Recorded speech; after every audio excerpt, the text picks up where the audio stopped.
पहले आप धार्मिक यात्रा में अपने हथियारबंद गुंडों को खड़ा करेंगे भाड़े के, जो वहां पर आग लगाने का काम करेंगे, फिर आप दंगे कराएंगे और दंगे कराने के बाद आप बुलडोजर चलाएंगे। क्या देश ऐसी दशा में पहुंच चुका है? नूह के अंदर दुकानें और घरों पर बुलडोजर चलाया और क्या कहा? खट्टर सरकार ने कहा हमने इतनी एकड़ जमीन को कब्जे से मुक्त करा दिया। आपको मालूम होना चाहिए मिस्टर खट्टर, गैर कानूनी तरीके से किसने अधिकार दिया? मैं तो अपील करता हूं हरियाणा चंडीगढ़ हाई कोर्ट के मुख्य न्यायाधीश से कि खट्टर पर एक एक ढांचे को, एक एक घर को गिराने का हर जाना जुर्माना वसूला जाना चाहिए। जहां देश की आजादी की जंग से लेकर आज तक कभी भी भाईचारे में कोई खटास न आई हो, वहां दंगा और पंगा कराने का षड्यंत्र करने के लिए पहले तलवारें बांटी गई। सुप्रीम कोर्ट के जज ने कहा, मुख्य न्यायाधीश ने, हम तत्काल सुनवाई करेंगे। मणिपुर की सुनवाई तुम क्या करोगे? हम तुम्हारे नाक के नीचे आग लगा देंगे, दंगा करवा देंगे। ये रंगा बिल्ला की सरकार की चुनौती थी। जब हमारे देश में रामायण की रचना करने वाले महर्षि वाल्मीकि को डकैत बताया गया था, महाभारत में एकलव्य का अंगूठा कटाया गया था और दलितों की महिलाओं को स्तन ढकने पर टैक्स लगाया गया था, और अभी नूह में हिंदू और मुसलमान कराया गया था। और आपको पता है कि मणिपुर में भारत की सेना के सूबेदार की पत्नी आदिवासी महिलाओं को बलात्कार करके नंगा करके जुलूस निकाला गया था।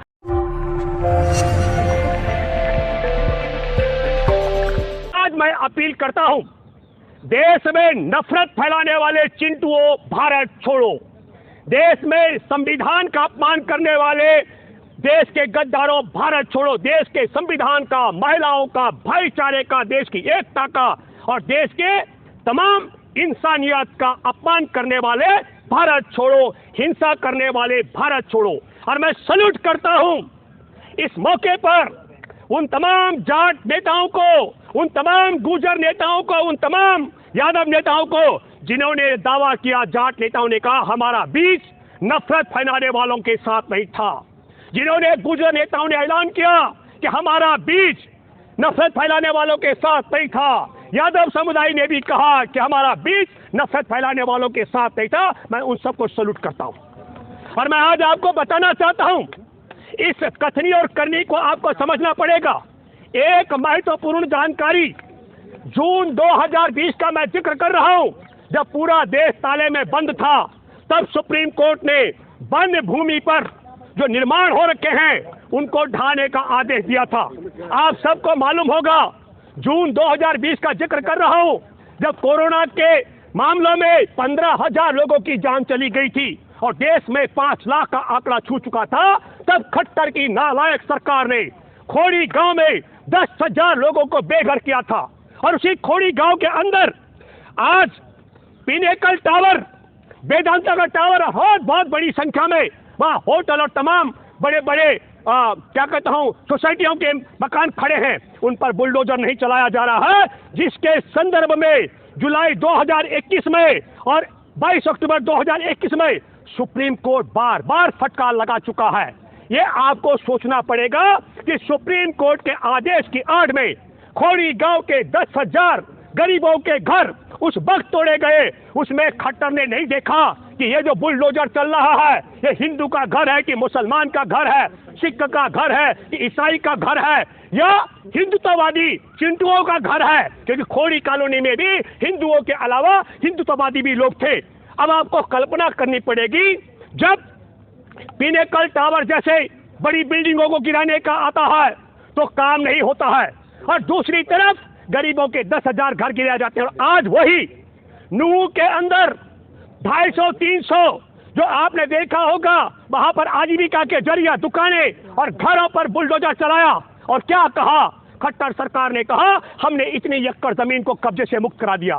तो क्या मैं ये मानूं कि देश की आजादी के जंग में 1942 में अंग्रेजों भारत छोड़ो के दौरान जो आज 8 दशक पूरा हो चुका है और हमारा देश अभी अमृत काल में प्रवेश कर चुका है, तो सरकारी जमीनों को खाली कराने के लिए पहले आप धार्मिक यात्रा में अपने हथियारबंद गुंडों को खड़ा करेंगे भाड़े के, जो वहां पर आग लगाने का काम करेंगे, फिर आप दंगे कराएंगे और दंगे कराने के बाद आप बुलडोजर चलाएंगे। क्या देश ऐसी दशा में पहुंच चुका है?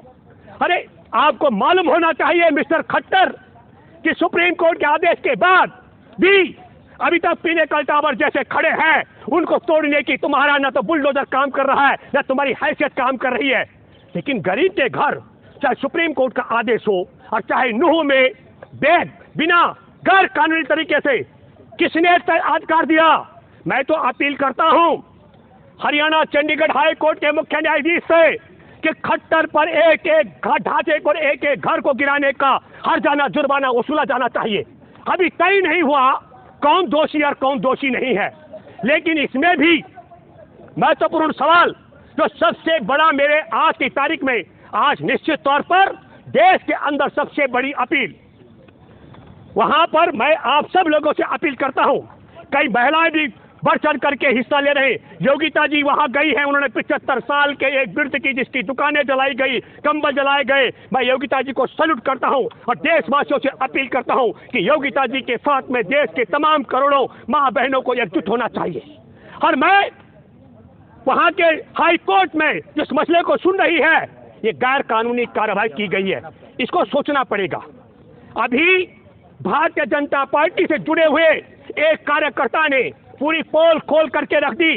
जिस तरीके से रामनवमी से पहले मैंने दावा किया था कि उत्तर प्रदेश और गुजरात में दंगाई हत्यारे बलात्कारियों को रिहा करके रामनवमी के दिन दंगे कराने के लिए उससे पहले तलवारें बांटी गई थी, ठीक उसी तर्ज पर इस समय वहां पर जहां देश की आजादी की जंग से लेकर आज तक कभी भी भाईचारे में कोई खटास न आई हो, वहां दंगा और पंगा कराने का षड्यंत्र करने के लिए पहले तलवारें बांटी गई। आज देश ऐसी दशा में क्यों पहुंचा? इसके 3 बड़े कारण हैं।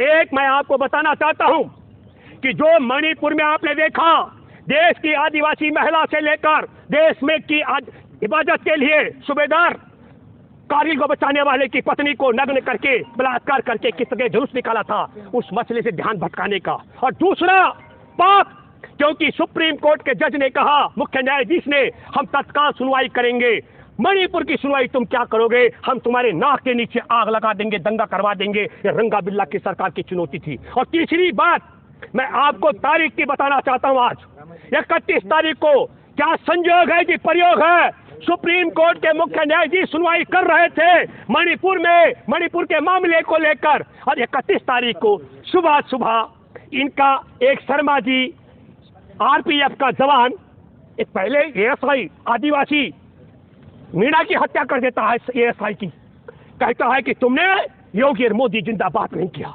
और फिर रेल में अपने अलग अलग बोगी में जाकर 3 मुसलमानों की हत्या कर देता है। इसका मतलब यह संदेश देना भी हुआ मुख्य न्यायाधीश को, तुम क्या मणिपुर के आदिवासियों की बात करोगे, हम तो जो सेना में आदिवासी एएसआई के ओहदे पर है, उसको हमारा वर्दीधारी आतंकी, हमारा आरएसएस बीजेपी बजरंग दल का गुंडा आतंकी, उसकी भी हत्या कर सकता है रेल में।